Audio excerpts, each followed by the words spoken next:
Welcome friends, study for નોલેજના SPCC વિભાગમાં આપનું હાર્દિક સ્વાગત છે. આજે આપણે ચર્ચા કરીશું સભ્યો દ્વારા સ્વૈચ્છિક વિસર્જનની વિધિ. ધોરણ 12 એસપીસીસી વિષયના સેક્રેટરીયલ પ્રેક્ટિસ વિભાગનું 7મું ચેપ્ટર એટલે કંપની વિસર્જન, અને એને જ આધારિત આજનો આ ટોપિક સભ્યો દ્વારા સ્વૈચ્છિક વિસર્જનની વિધિ. આજના લેક્ચરમાં આપણે સ્ટેપ બાય સ્ટેપ સભ્યો દ્વારા કેવી રીતે સ્વૈચ્છિક કંપનીનું વિસર્જન થઈ શકે એની વિધિ સમજવાના છીએ. ટોપિકની શરૂઆત કરીએ એ પૂર્વે આપણે જોઈએ કહાની અબ તક. અત્યાર સુધી આ ચેપ્ટરમાંથી કેવા પ્રકારના ટોપિક આપણે ભણી ચૂક્યા છીએ એનું પણ આપણે રિવિઝન સતત કરતું રહેવું પડે. તો પહેલા નાનકડું એક રિવિઝન જોઈ લઈ અને પછી શરૂઆત કરીએ આજના ટોપિકની. આપણે કંપની વિસર્જનની શરૂઆત જ્યારે કરેલી હતી ભણવાની, તો પહેલા જ લેક્ચરની અંદર આપણે કંપની વિસર્જનનો અર્થ જોયો હતો કે ખરેખર કહેવાય કોને. તો આપને ખ્યાલ છે કે જ્યારે કંપનીની ફડચાની પ્રક્રિયા પૂર્ણ થાય ત્યારે આપણે એવું કહી શકાય કે કંપનીનું વિસર્જન છે એ થઈ ચૂક્યું છે. અને વિસર્જન કંપનીનું શા માટે કરવું પડે છે? તો કે કંપની કાયદા દ્વારા એક કૃત્રિમ વ્યક્તિત્વનો દરજ્જો પ્રાપ્ત કરેલો છે, એટલા માટે એનું સર્જન પણ કાયદા દ્વારા અને વિસર્જન પણ એક કાયદા દ્વારા કરવામાં આવે છે. પ્રોફેસર એલસીબી ગોવર એને પણ એક કંપની વિસર્જનની વ્યાખ્યા આપેલી હતી. વ્યાખ્યા હવે આપને કંઠસ્થ થઈ ગયેલી જ હશે. મારી સાથે તમે પણ બોલતા જાજો. કંપનીમાં ફડચામાં લઈ જવી એ એક પ્રક્રિયા છે જેના દ્વારા તેના અસ્તિત્વનો અંત લાવવામાં આવે છે અને તેની મિલકતોનો વહીવટ કંપનીના લેણદારો અને સભ્યોના હિત માટે કરાય છે. આથી પ્રોફેસર એલસીબી ગોવરની કંપની વિસર્જનની વ્યાખ્યા. ખાસ ધ્યાનમાં એ રાખવાનું હતું વ્યાખ્યામાં કે કંપનીને ફડચામાં લઈ જવી એક મોટી પ્રક્રિયા છે. બરાબર, પ્રક્રિયા હંમેશા લાંબા સમય સુધી ચાલુ રહેતી હોય છે અને એની અંદર ઘણી બધી કાયદાઓનું પણ ધ્યાન રાખવું પડતું હોય છે. તો કંપનીનું વિસર્જન છે એ એક પ્રક્રિયા છે, આપણે આ ખાસ ધ્યાનમાં રાખીશું. શા માટે વિસર્જન કરવું પડે છે એ પણ આપણે જોયું હતું કે કદાચ કંપની ઉપર લેણું વધી ગયેલું હોય, દેવું ચૂકવવા માટે અસમર્થ હોય, ત્યારે કંપનીનું વિસર્જન છે એ કરતા હોય છે. એમાં પણ કંપની વિસર્જનમાં પ્રકારો આપણે જોયા હતા. અદાલત દ્વારા વિસર્જન થઈ શકે અને સ્વૈચ્છિક વિસર્જન પણ થઈ શકે. અદાલત દ્વારા ફરજિયાત જે વિસર્જન થતું હતું એની અંદર 7 જેટલા સંજોગો હતા અને આ 7 સંજોગોને આપણે એક સરળ સૂત્રની અંદર આવરી લીધેલા હતા. સૂત્ર કંઈક આ પ્રકારે હતું: કંપની સભાનો કંપ ખાયો. સૂત્રના વિધાન આપણે જોઈએ તો કંપની ઉપરથી કંઈક આવતું હતું, કંપની દેવું ચૂકવવા માટે અસમર્થ બને. સ ઉપરથી આવતું હતું, સભ્ય સંખ્યામાં ઘટાડો થાય. જો કંપનીની સભ્ય સંખ્યામાં ઘટાડો થાય તો પણ અદાલત એને ફરજિયાત વિસર્જનનો રસ્તો અપનાવવાનું ગણશે. ભાવ ઉપરથી આવતું હતું, ભારતનું સાર્વભૌમત્વ અને અખંડિતતા. નો ઉપરથી આવતું હતું, નોંધણીનું પ્રમાણપત્ર. કંપ ઉપરથી આવતું હતું, કંપનીની પ્રાથમિક સભા અને અહેવાલ. ખા ઉપરથી આવતું હતું, ખાસ ઠરાવ દ્વારા. અને યો ઉપરથી આવતું હતું, યોગ્ય અને ન્યાયી કારણો. તો આ 7 જેટલા સંજોગોની અંદર અદાલત છે એ કંપનીને ફરજિયાત વિસર્જન માટેનું કહી શકે છે. ત્યારબાદ આપણે સ્વૈચ્છિક વિસર્જન જોયું હતું. સ્વૈચ્છિક વિસર્જનના 2 પ્રકારો હતા: સભ્યો દ્વારા સ્વૈચ્છિક વિસર્જન, લેણદારો દ્વારા સ્વૈચ્છિક વિસર્જન. સ્વૈચ્છિક વિસર્જનની વ્યાખ્યા પણ આપણે જોઈ હતી. ત્યારબાદ આપણે ભણેલા હતા સ્વૈચ્છિક વિસર્જનના સંજોગો. 3 પ્રકારના સંજોગો હતા કે જેનેથી કંપનીનું સ્વૈચ્છિક વિસર્જન થઈ શકે. કંપનીની મુદત હતી, બનાવતો અને ખાસ ઠરાવ. આ 3 જો વસ્તુ કંપનીની અંદર બનતી હોય તો પછી સભ્યો છે એ સ્વૈચ્છિક વિસર્જનનો રસ્તો છે એ અપનાવી શકે છે. ટોપિકને જ રિલેટેડ ગયા લેક્ચરની અંદર 2 ક્વેશ્ચન પણ પૂછેલા હતા, એનું પણ સમાધાન આપણે મેળવી લઈ. પહેલો ક્વેશ્ચન કંઈક આ પ્રકારે હતો: સ્વૈચ્છિક વિસર્જનના સંજોગો જણાવો. તો હવે આપને ખ્યાલ છે કે કંપનીની મુદત, બનાવ અને ખાસ ઠરાવ, આ 3 છે એ સ્વૈચ્છિક વિસર્જનના સંજોગો બને છે. બીજો ક્વેશ્ચન કંઈક આ પ્રમાણે હતો: કંપનીની સ્થાપના ચોક્કસ મુદત માટે કરવામાં આવેલ છે તેવું શેમાં જણાવેલું હોય છે? તો આપને ખ્યાલ છે કે આ બધી વસ્તુ છે એ નિયમન પત્રમાં જણાવેલી હોય છે અને જો એ મુદત પૂરી થતી હોય તો કંપનીનું વિસર્જન છે એ સ્વૈચ્છિક રીતે કરી શકાય. તો આટલી વસ્તુ આપણે ભણી ચૂકેલા છીએ. હવે આપણે શરૂઆત કરીશું આજના ટોપિકની સભ્યો દ્વારા સ્વૈચ્છિક વિસર્જન. આજનો ટોપિક ખૂબ મહત્વનો છે. સ્ટેપ બાય સ્ટેપ આપણે જોતા જશું. 11 જેટલા સ્ટેપ છે એ સભ્યો દ્વારા સ્વૈચ્છિક વિસર્જનની વિધિના આખા આવશે. ખૂબ સરળતાથી અને એકદમ ઇઝીલી હું તમને સમજાવીશ. ધ્યાન રાખજો, છેલ્લે સુધી લેક્ચરને અટેન્ડ કરજો. 11 પોઈન્ટ છે એ તમને લેક્ચરમાં જ યાદ રહી જશે. ચાલો, સભ્ય દ્વારા સ્વૈચ્છિક વિસર્જન કરવાનું છે તો આપણે એની પહેલા વ્યાખ્યા પણ ખબર હોવી જોઈએ કે સભ્ય દ્વારા સ્વૈચ્છિક વિસર્જન ખરેખર કહેવામાં કોને આવે છે. તો કંપની સદ્ધર છે અને સભ્યો છે એ સ્વેચ્છાપૂર્વક કંપનીના લેણદારોને જણાવ્યા સિવાય કંપનીને ફડચામાં લઈ જવાનો ઠરાવ કરે ત્યારે સભ્યો દ્વારા સ્વૈચ્છિક વિસર્જન કહેવામાં આવે છે. અને સભ્યો દ્વારા જ્યારે સ્વૈચ્છિક વિસર્જન થતું હોય ત્યારે એક વસ્તુ આપણે ધ્યાનમાં રાખીશું કે કંપની સદ્ધર હશે, બરાબર. એટલે કંપની સદ્ધર હોય તો એને કંઈ લેણદારોને જણાવવાની જરૂર રહેતી નથી, કારણ કે લેણદારોને બધી જ રકમ ચૂકવી શકે એમ છે. જ્યારે કંપની સદ્ધર ના હોય ત્યારે જ લેણદારો છે એ સ્વૈચ્છિક વિસર્જન કરી શકે. જ્યારે કંપની સદ્ધર હોય ત્યારે સભ્યો દ્વારા સ્વૈચ્છિક વિસર્જન થઈ શકે. અને અહીંયા જ્યારે સભ્યો દ્વારા સ્વૈચ્છિક વિસર્જન થતું હોય ત્યારે આપણે એક વસ્તુ જોયું હતું, સદ્ધરતાનું જાહેરનામું બનાવવું છે એ ફરજિયાત બને છે. અને કોના દ્વારા બનાવાય છે તો કે સંચાલકોએ સદ્ધરતાનું જાહેરનામું છે એ ફરજિયાત બનાવવું જ પડે છે.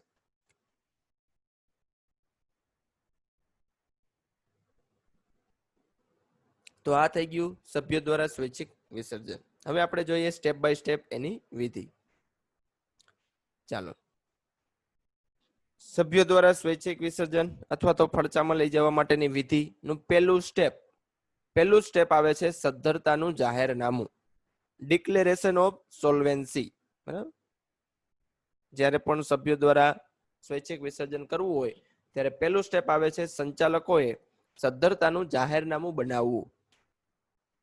કંપનીને ફડચામાં લઈ જવા માટેની સભ્ય દ્વારા દરખાસ્ત રજૂ થાય ત્યારે સંચાલકોએ જાહેરનામું તૈયાર કરવું પડે છે. ખાસ ધ્યાનમાં રાખવાનું કે સદ્ધરતાનું જાહેરનામું બનાવવાવાળી વ્યક્તિ છે સંચાલક, નથી સેક્રેટરી, નથી સભ્યો, નથી લિક્વિડેટર, પરંતુ સંચાલકો જ સદ્ધરતાનું જાહેરનામું બનાવે છે. 1 માર્કને MCQમાં આ વસ્તુ પૂછાઈ શકે, 1 માર્કમાં પણ પૂછાઈ શકે એવી વસ્તુ છે.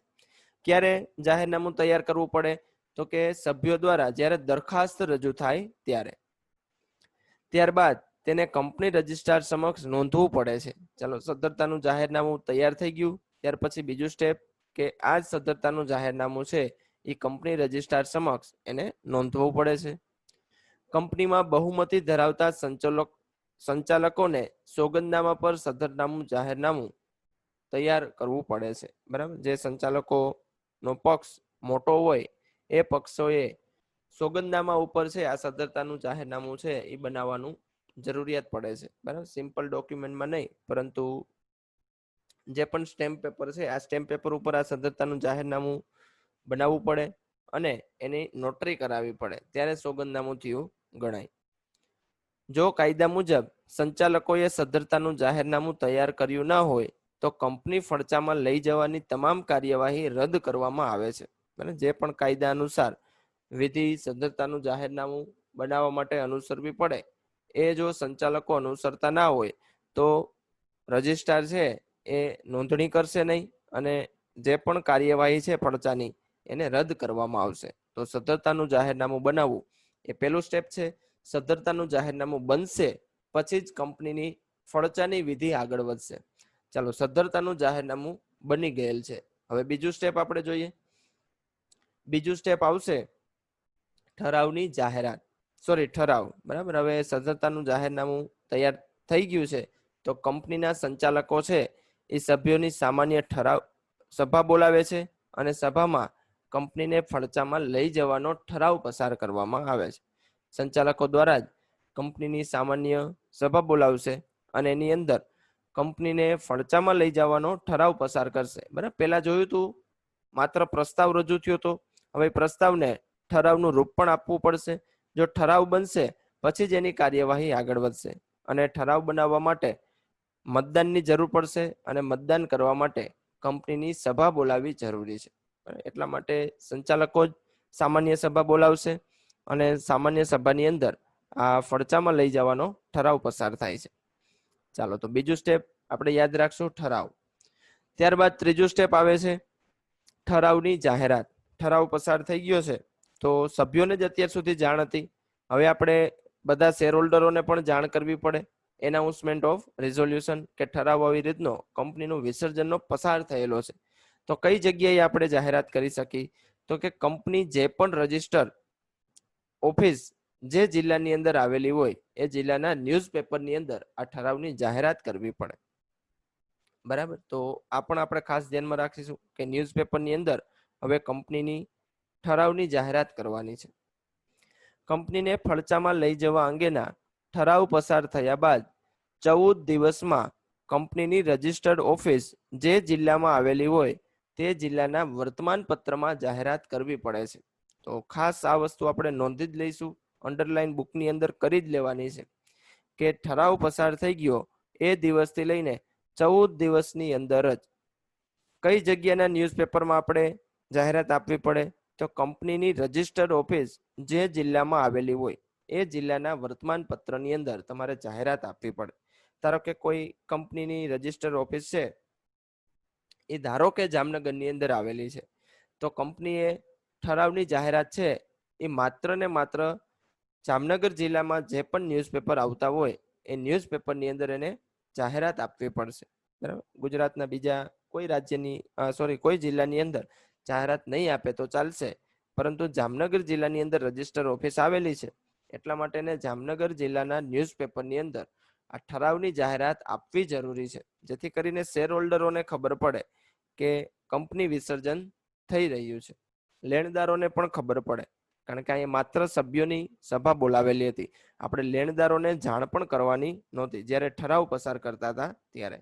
હવે વિસર્જનનો ઠરાવ પસાર થઈ ગયો છે તો હવે એને જાણ કરવી પડે કે અમે કંપનીનું વિસર્જન કરી છે. ચાલો, આ પહેલું સ્ટેપ કે એક વર્તમાન પત્રની અંદર જાહેરાત કરવી પડે. હજી પણ એક જગ્યાએ જાહેરાત થાય છે, તે ઉપરાંત ઓફિશિયલ ગેઝેટમાં પણ જાહેરાત આપવી પડે છે. કંપનીના જે પણ ઓફિશિયલ ગેઝેટ છે એની અંદર પણ આ વિસર્જનની જાહેરાત આપવી પડે છે. તો આપણે ખાસ ધ્યાનમાં રાખીશું ઠરાવ પસાર થઈ ગયા બાદ 14 દિવસ બાદ. ચાલો, તો આ ત્રીજું સ્ટેપ. હવે જાહેરાત પણ થઈ ગઈ છે, હવે તો ફાઇનલ જ છે, કંપનીનું વિસર્જન કરી જ નાખવું છે. તો ચોથું સ્ટેપ આવશે લિક્વિડેટરની નિમણૂક. બરાબર, આપને ખ્યાલ છે કે કંપનીનું વિસર્જન કરવાવાળી વ્યક્તિ છે લિક્વિડેટર. બરાબર, હવે જે પણ સંપત્તિનું વેચાણ કરશે, જે પણ નવા કંપની વિસર્જન માટેની કાયદા બનાવશે, બધી જ કરવાવાળી સત્તા છે લિક્વિડેટરની. તો હવે લિક્વિડેટરની પણ નિમણૂક કરવી પડશે. તો ચોથા સ્ટેપની અંદર લિક્વિડેટરની નિમણૂક કરવામાં આવે છે. કંપનીની ફડચાની સમગ્ર પ્રક્રિયા માટે લિક્વિડેટરની નિમણૂક કરવામાં આવે છે, જે કંપનીના આર્થિક પ્રક્રિયાનો વહીવટ કરે છે. તો અહીંયા લિક્વિડેટરની નિમણૂક ચોથા સ્ટેજની અંદર આપણે કરી દીધી છે. લિક્વિડેટરની જેવી નિમણૂક થશે બધો જ વહીવટ લિક્વિડેટરના હાથમાં આવી જવાનો છે. તો કંપનીમાં ઓલરેડી સંચાલકો, મેનેજર આ બધાનું પણ અસ્તિત્વ હતું. હવે એ બધાનો અસ્તિત્વનો શું થઈ જવાનો છે? નાશ થઈ જવાનો છે. બરાબર, કારણ કે હવે બધી જ સત્તા આવી ગઈ છે લિક્વિડેટર ઉપર. સંચાલકોની સત્તા, મેનેજરની સત્તા, બધી જ સત્તા છે હવે ધીમે ધીમે પૂરી થતી જશે. તો ચોથા સ્ટેજની અંદર આપણે યાદ રાખીશું લિક્વિડેટરની નિમણૂક. ચાલો, લિક્વિડેટરની નિમણૂક થાય પછી આપણે પાંચમું સ્ટેપ યાદ રાખીશું સત્તાનો અંત. બરાબર, મેનેજર જે પણ આપણે એમડી રાખેલા હતા એ બધાને હવે એની ઓફિસ ખાલી કરવી પડશે. હવે એનું કોઈ કામ હવે કંપનીમાં રહેતું નથી. બધાનો સત્તાનો અંત આવી જવાનો છે. જ્યાં સુધી કંપનીનું અસ્તિત્વ હતું ત્યાં સુધી આ બધાની સત્તા હતી. હવે ફડચાની પ્રક્રિયા ચાલુ થઈ ગઈ છે. લિક્વિડેટરને બધો જ પાવર આપી દીધો છે કે કંપનીનું વિસર્જન કરવું અને કંપનીનો આર્થિક વહીવટ કરવો. હવે આપણે મેનેજર, એમડી કે પછી મેનેજિંગ ડિરેક્ટરની કોઈ જરૂર રહેવાની નથી. તો હવે પાંચમા સ્ટેજની અંદર જોઈએ, કંપનીમાં લિક્વિડેટરની નિમણૂક થતા મેનેજિંગ ડિરેક્ટર, સંચાલક મંડળ, મેનેજર વગેરેની સત્તાનો અંત આવે છે. બરાબર, વિધિ બહુ નાની છે અને શબ્દો એના ખૂબ જ મહત્વના છે. બરાબર, તમે જ્યારે પણ સત્તાનો અંત લખતા હોય ત્યારે એવું તમે લખો કે કંપની વિસર્જન થવા સમયે સંચાલક મંડળ, મેનેજર અને એમડીનો સત્તાનો નાશ થાય છે. બરાબર, તો આ સેન્ટેન્સ યોગ્ય ગણાશે નહીં. તમારે ખાસ આગળ નોંધવું પડે કે કંપનીમાં લિક્વિડેટરની નિમણૂક થાય પછી જ, બરાબર, જ્યાં સુધી ઠરાવ પસાર થયો હોય, હજી લિક્વિડેટરની નિમણૂક નથી થતી ત્યાં સુધી તો આ બધાની સત્તા ચાલુ જ રહેવાની છે. પરંતુ એક વખત જો લિક્વિડેટરની નિમણૂક થઈ ગઈ ત્યારબાદ જ આ બધાની સત્તાનો નાશ થશે. કારણ કે હવે બધો જ વહીવટ, બધો જ આર્થિક સત્તા આપણે લિક્વિડેટરને આપી દીધેલી છે. હવે કંપનીનો જે પણ વહીવટ કરવો હોય એ કરવાવાળી વ્યક્તિ થઈ જવાની છે લિક્વિડેટર અને એનું મંડળ. તો આ વસ્તુ આપણે ખાસ ધ્યાનમાં રાખીશું. વિધિની અંદર શબ્દ બધા મહત્વના છે. એક પણ શબ્દ આડાવડો થવો જોઈએ નહીં. ચાલો, સત્તાનો અંત આવી ગયો છે. હવે છઠ્ઠું સ્ટેપ આપણે જોઈએ, રજિસ્ટ્રારને જાણ. બરાબર, કંપનીના રજિસ્ટ્રાર જે પણ છે એને આપણે જાણ પણ કરવી પડશે કે અમે કંપનીની અંદર લિક્વિડેટરની નિમણૂક કરેલી છે. આ લિક્વિડેટરની જે નિમણૂક થઈ છે એ આપણે રજિસ્ટ્રારને જાણ કરવી પડશે. કંપનીમાં લિક્વિડેટરની નિમણૂક અંગે નિયત સમયમાં કંપની રજિસ્ટ્રારને નોટિસ દ્વારા જાણ કરવામાં આવે છે. બરાબર, તો આ પણ આપણે ખાસ ધ્યાનમાં રાખીશું કે નોટિસ દ્વારા કંપનીના રજિસ્ટ્રારને જાણ કરવી પડે કે લિક્વિડેટરની હવે નિમણૂક થઈ ગઈ છે અને થોડા જ સમયની અંદર આપણી કંપનીનું વિસર્જન થઈ જશે. ત્યારબાદ સાતમું સ્ટેપ આપણે જોઈએ, આવકવેરા અધિકારીને પણ જાણ કરવી જરૂરી છે. કારણ કે કંપની વહીવટ અને જ્યારે પણ એનો બિઝનેસ ચાલુ હતો ત્યારે ઘણી બધી કમાણી થતી હતી, તો આવક વેરો પણ આપણે ભરતા હોઈએ છીએ. તો હવે આપણે વિસર્જન કરી દેવું છે, તો ઇન્કમ ટેક્સ ઓફિસરને પણ કંપનીને વિસર્જન અંગેની જાણ કરવી પડે કે હવે કંપનીની અંદર લિક્વિડેટરની નિમણૂક થઈ ગઈ છે અને થોડા જ સમયની અંદર અમારી કંપનીનું વિસર્જન થઈ જવાનું છે. બરાબર, તો આ પણ વસ્તુ ખાસ જરૂરી છે. કંપનીએ લિક્વિડેટરના નિમણૂક તારીખથી 30 દિવસમાં આવકવેરા અધિકારીને લિક્વિડેટરના નિમણૂકની જાણ કરવી પડે છે. બરાબર, તો આપણે જાણ શેની કરી છે કે અમે કંપનીની અંદર લિક્વિડેટરની નિમણૂક કરી દીધેલી છે. આપણે વિસર્જનની જાણ કરતા નથી, પરંતુ શેની જાણ કરી છે કે લિક્વિડેટરની નિમણૂક થયેલી છે. અને જાણ ક્યારે કરવી પડે તો કે લિક્વિડેટરની નિમણૂક જે તારીખથી થઈ હોય એ તારીખના 30 દિવસની અંદર. તો આ વસ્તુ ખાસ ધ્યાનમાં રાખજો. જ્યારે પણ તમે લખવા જશો અને જો વ્યવસ્થિત વાંચેલું નહીં હોય તો તમારાથી ભૂલ થવાની શક્યતા ખૂબ જ વધારે છે. કારણ કે ઘણા બધા વિદ્યાર્થીઓ પ્રીવિયસ આપણા યરના એને આ મિસ્ટેક કરેલી જ છે. આવકવેરા અધિકારીને જાણ સાચું લખેલું હોય, પછી નીચે લખી નાખશે ખર્ચા પ્રક્રિયાની જાણ આવકવેરા અધિકારીને કરવામાં આવે છે, પછી 30 દિવસની અંદર આ જાણ કરવામાં આવે છે. આવા સેન્ટેન્સ લખશો, આ સેન્ટેન્સ સાચા ગણાશે નહીં. તમારે પરફેક્ટ સેન્ટેન્સ લખવા પડે કે કંપની જ્યારે લિક્વિડેટરની નિમણૂક કરશે, જે દિવસથી નિમણૂક થઈ હોય એની 30 દિવસની અંદર આવકવેરા અધિકારીને જાણ કરવી પડે. બરાબર, આ રીતે સેન્ટેન્સ લખેલું હશે તો જ યોગ્ય ગણાશે અને સાચું ગણાશે. બરાબર, અને આવી બધી વસ્તુ યાદ રાખવાની. 1 માર્કની અંદર પૂછી શકાય કે આવકવેરા અધિકારીને જાણ ક્યારે કરવામાં આવે છે. બરાબર, ત્યારે આપણે લખી નાખવાનું કે લિક્વિડેટરની નિમણૂક થાય પછી આવકવેરા અધિકારીને જાણ કરવામાં આવે છે. કેટલા દિવસમાં જાણ કરવામાં આવે છે એવું પૂછાય, તમે એવું લખો 30 દિવસમાં, તો આમ જોવા જઈએ તો સાચું વસ્તુ છે, પરંતુ સેન્ટેન્સ ખોટું ગણાશે. કારણ કે તમારે પરફેક્ટ લખવું પડે, લિક્વિડેટરની નિમણૂક થાય એ તારીખથી 30 દિવસની અંદર આવકવેરા અધિકારીને જાણ કરવી પડે છે. તો આટલું પરફેક્ટ આપણે સમજવાનું પણ છે અને લખવા વખતે યાદ પણ રાખવાનું છે. તો આ થઈ ગયું 7મું સ્ટેપ. ત્યારબાદ 8 નંબરનું સ્ટેપ થાય છે લિક્વિડેટરની પુનઃ નિમણૂક. ધારો કે એવું કંઈક બને કે લિક્વિડેટરની જે આપણે નિમણૂક કરેલી હતી, કોઈ પણ આકસ્મિક સંજોગોની અંદર એ લિક્વિડેટરનું નિધન થાય છે અથવા તો એ કંપનીનું જોબ છે એ છોડી દે છે. તો આવા સમયે ફરી પાછે આપણે લિક્વિડેટરની નિમણૂક તો કરવી જ પડશે. તો કંપનીના સભ્યો કોઈક લિક્વિડેટરની હવે પુનઃ નિમણૂક કરવાના છે. બરાબર, જગ્યા ખાલી પડે અથવા તો કાંઈ પણ વસ્તુ લિક્વિડેટર જે આપણે નિમણૂક કરેલો હતો એની ઉપર ઘટના એવી ઘટી પડે તો આપણે ફરીથી લિક્વિડેટરની નિમણૂક કરવી પડશે. કારણ કે લિક્વિડેટરની નિમણૂક વગર આપણે કંપનીનું વિસર્જન કરી શકીશું નહીં. સંચાલક દ્વારા તો બિલકુલ કંપનીનું વિસર્જન થઈ શકે નહીં. ફરજિયાત આપણે લિક્વિડેટરની જરૂર પડશે જ. જો નિમણૂક પામેલ લિક્વિડેટરની આકસ્મિક સંજોગોમાં જગ્યા ખાલી પડે તો તેની જગ્યાએ અન્ય વ્યક્તિની લિક્વિડેટર તરીકે નિમણૂક કરવામાં આવે છે. બરાબર, ધારો કે કોઈ વ્યક્તિને આપણે લિક્વિડેટર તરીકે સિલેક્ટ કરી લીધો, તો હવે નવો લિક્વિડેટર આપણે મૂકેલો છે, તો આપણે સ્ટેપ ખબર છે કે કંપનીના રજિસ્ટ્રારને આની જાણ કરવી પડશે કે પેલા જૂનો લિક્વિડેટર હતો, હવેની જગ્યાએ અમે આ નવા લિક્વિડેટરની નિમણૂક કરેલી છે. અગાઉના અને નવા લિક્વિડેટરની જાણ કંપની રજિસ્ટ્રારને કરવી પડે છે. ચાલો, તો આ થઈ ગયું લિક્વિડેટરની પુનઃ નિમણૂક. લિક્વિડેટરની નિમણૂક થઈ ચૂકેલી છે. ત્યારબાદ 9મું સ્ટેપ આવશે, મિલકતોનું વેચાણ, સેલ ઓફ એસેટ. હવે કંપનીને ફડચામાં લઈ જવાની પ્રક્રિયા છે એ ધીમે ધીમે આગળ બને છે અને લિક્વિડેટરને હવે સત્તા આપી દેવામાં આવશે કે તમે મિલકતોનું વેચાણ છે એ કરી શકો છો, રૂપિયા ભેગા કરો અને જે પણ લેણદારોને રૂપિયા આપવાના બાકી છે એનો વહીવટ કરો. બરાબર, હવે એને સત્તાનું સોંપણી કરવામાં આવશે. તો 9મા સ્ટેપમાં અંદર કંપનીને ફડચામાં લઈ જવાની પ્રક્રિયામાં લિક્વિડેટર તેને મળેલી સત્તાને આધારે કંપનીની મિલકતો મેળવી તેનું વેચાણ કરી શકે છે. બરાબર, તો એક વખત આવકવેરા વિભાગને આપણે જાણ કરી દઈ, ત્યારબાદ આ કંપનીનું વેચાણ છે એ લિક્વિડેટર દ્વારા થઈ શકે છે. હવે વેચાણ કરશે, રૂપિયા ભેગા થશે, તો એની જાણ પણ આપણે સભ્યોને કરતી જ રહેવી પડશે. તો સભ્યોની મીટિંગ પણ બોલાવવી જરૂરી છે. જો આખી પ્રક્રિયા છે 1 વર્ષ કરતા પણ વધુ સમય માટે ચાલતી હોય તો ફરજિયાત આપણે સભ્યોની સભા તો બોલાવવી જ પડશે, કારણ કે સભ્યોને આપણે જાણ કરવી પડે કે 1 વર્ષની અંદર કેટલું કામકાજ થયેલું છે. બરાબર, તો 10મા સ્ટેજની અંદર આપણે જોશું સભ્યોની સામાન્ય સભા, જનરલ મીટિંગ ઓફ મેમ્બર્સ. બરાબર, આ સામાન્ય સભાની અંદર લિક્વિડેટર દ્વારા રજૂઆત કરવામાં આવશે કે 1 વર્ષની અંદર આપણે કંપનીની આટલી એસેટ વેચેલી છે, આટલા રૂપિયા ભેગા કરેલા છે.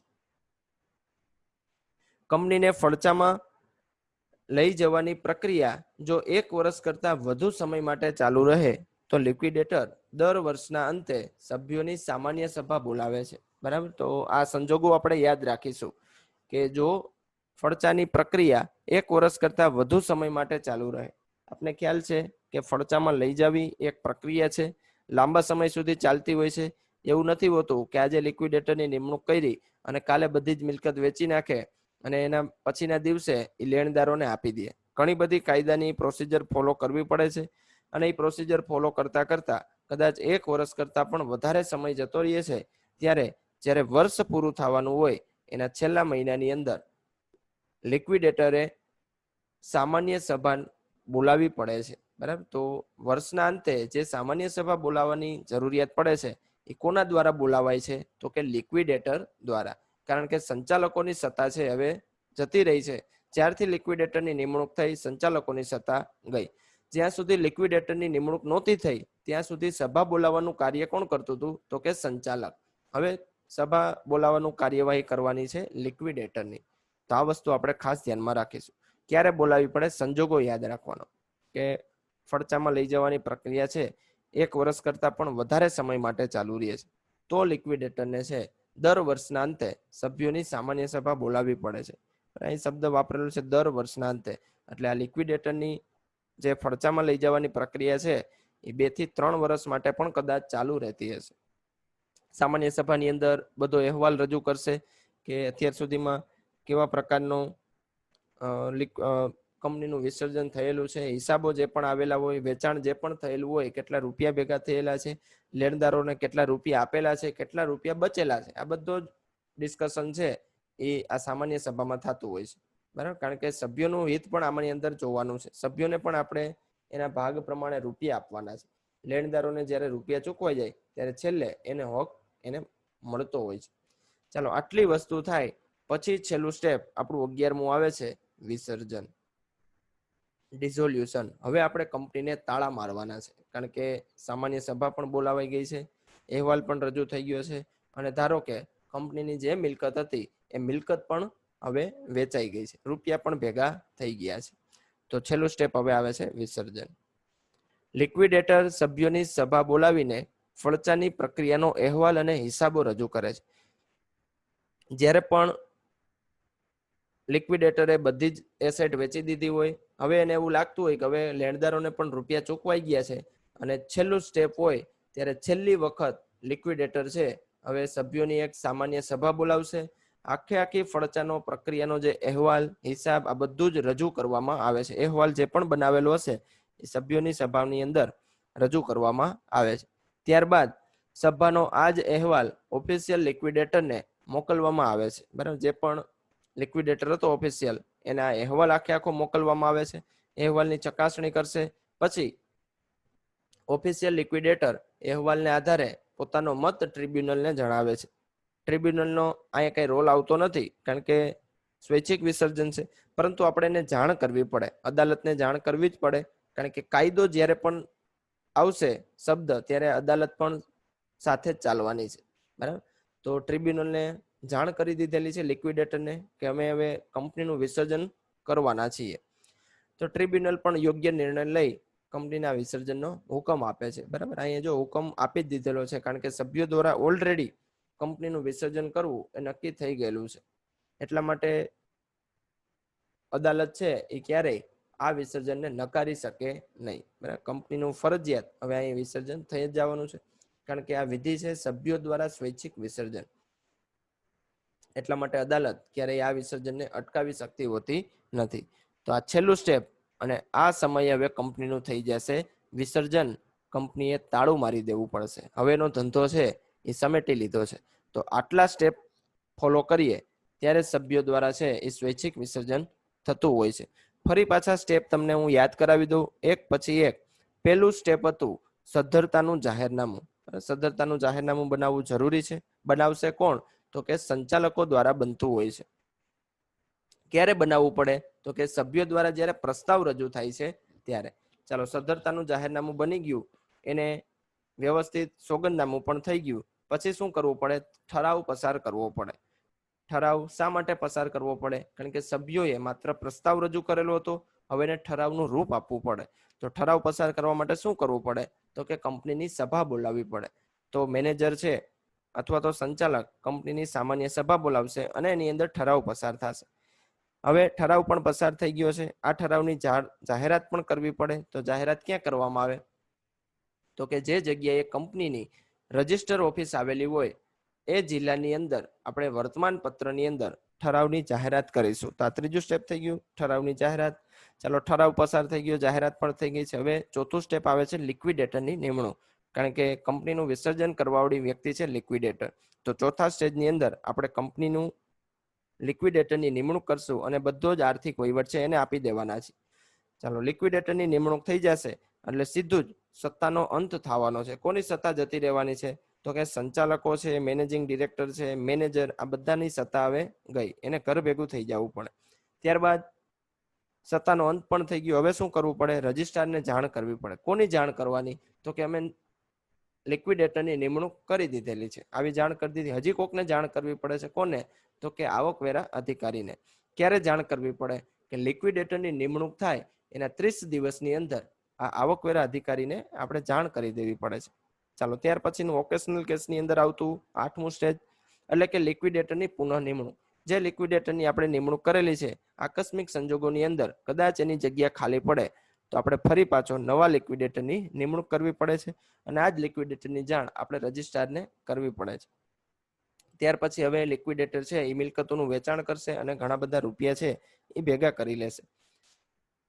10મું સ્ટેજ આવતું હતું કે સભ્યોની સામાન્ય સભા. જ્યારે વિસર્જન થતું હોય છે અને એને 1 વર્ષ કરતા પણ વધારે સમય લાગતો હોય તો લિક્વિડેટર પાસે સત્તા રહેલી છે કે દર વર્ષના અંતે એ સભ્યોની સામાન્ય સભા બોલાવે અને એની અંદર બધા અહેવાલ રજૂ કરે. બધું જ થઈ જશે એટલે છેલ્લું સ્ટેજ આવે છે વિસર્જન, ડિઝોલ્યુશન. હવે સામાન્ય સભા છેલ્લી વખત બોલાવાશે, એની અંદર બધા અહેવાલ, હિસાબો બધું જ રજૂ કરી દેવામાં આવશે. આ જ અહેવાલ છે પછી આપણે ઓફિશિયલ લિક્વિડેટરને આપી દેશું, અને આ ઓફિશિયલ લિક્વિડેટર છે એ અદાલતની અંદર રજૂઆત કરશે અને અદાલત છે પછી વિસર્જનનો હુકમ આપી દેતી હોય છે. તો આ રીતે સભ્યો દ્વારા કોઈ પણ કંપનીનું સ્વૈચ્છિક વિસર્જન થઈ શકે છે. સ્ટેપ બાય સ્ટેપ બધી જ વસ્તુ યાદ રાખવાની છે. ચાલો, બુકમાંથી એક વખત વ્યવસ્થિત વાંચી લેજો આજનો ટોપિક. જે પણ જગ્યાએ નવી કઈ વસ્તુ લાગેલી હોય ત્યાં આપણે નોટ પણ કરી લેવી, જેથી લાંબા સમય સુધી જ્યારે પણ આપણે વાંચવાનું થાય એ વસ્તુ આપણે યાદ આવી જાય. હવે ટોપિકને જ રિલેટેડ આપણે ક્વેશ્ચન ઓફ ધ ડે પણ જોઈ લઈ. ટોપિક તમે કેટલો સમજેલા છો એનો જવાબ તમને આ ક્વેશ્ચન ઓફ ધ ડે ની અંદરથી મળી જશે. ચાલો, પહેલો ક્વેશ્ચન છે, સદ્ધરતાનું જાહેરનામું કોના દ્વારા તૈયાર કરવામાં આવે છે? ઓપ્શન તમારી સામે છે. પહેલો ઓપ્શન છે સેક્રેટરી દ્વારા, બી ઓપ્શન છે ચેરમેન દ્વારા, સી ઓપ્શન છે સંચાલકો દ્વારા અને ડી ઓપ્શન છે લિક્વિડેટર દ્વારા. ચાલો ત્યારબાદ બીજો ક્વેશ્ચન, લિક્વિડેટરના નિમણૂકની જાણ આવકવેરા અધિકારીને ક્યારે કરવી પડે છે? આનો જવાબ તમારે મને કોમેન્ટની અંદર જણાવવાનો છે. અત્યારે જ મોબાઈલ ઉપાડો, કોમેન્ટ કરો અને આનો જવાબ મને અત્યારે જ આપી દો, જેથી કરીને તમને પણ ખ્યાલ આવી જાય કે તમને કેટલું આજના લેક્ચરનું યાદ રહેલું છે. ચાલો આજનો લેક્ચર અહીં આપણે પૂર્ણ કરીએ છીએ. મળીશું આપણે ફરી પાછા નેક્સ્ટ લેક્ચરની અંદર આવા જ ટોપિક સાથે, લેણદારો દ્વારા સ્વૈચ્છિક વિસર્જનની વિધિ. આ આપણે જોયેલું હતું સભ્યો દ્વારા સ્વૈચ્છિક વિસર્જનની વિધિ. અને પછીના લેક્ચરની અંદર આપણે હજી એક વિધિ બાકી છે, એ છે લેણદારો દ્વારા સ્વૈચ્છિક વિસર્જન. ચાલો એ આપણે નેક્સ્ટ લેક્ચરની અંદર એની ચર્ચા કરીશું.